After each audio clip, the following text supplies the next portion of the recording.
now's a really great time to get in, but to tell you the truth, always is a very good time to get in. But I wouldn't suggest putting all your eggs in one basket. Say you have $1,000, that's all you're worth. Don't put it all in. Incrementally put your money in.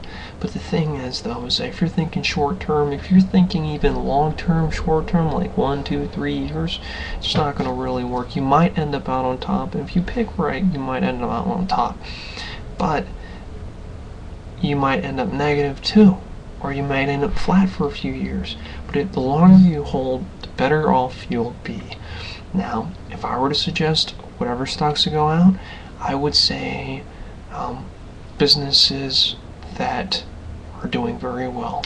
Visa, for example, has maintained pretty much the same price for the past year. It topped up at $89, dropped down to $50, but it's around that $50 range. It hasn't really escaped that, and that is when most of the people were able to buy when it first IPO'd last year. So Visa's really good. I would say MasterCard also, because cash is starting to be used less and credit is starting to use more. Actually, credit not so much, but I'm talking about debit. I mean credit cards with the use of debit.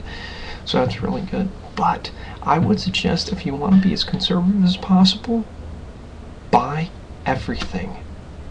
Buy everything. There's a thing called an ETF. An ETF consists of many businesses under a mutual fund, which an ETF is like a mutual fund, except you can buy and sell it as a stock.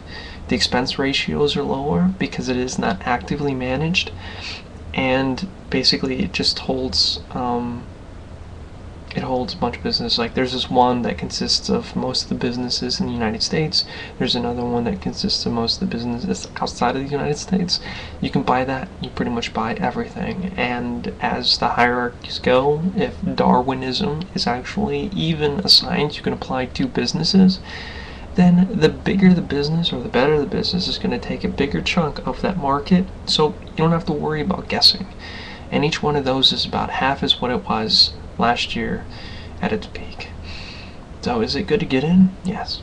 Will it be good to get 5 years from now? Yes. Was it good to get in 5 years ago? Yes. So don't put all your eggs in one basket, but yes, now's a good time.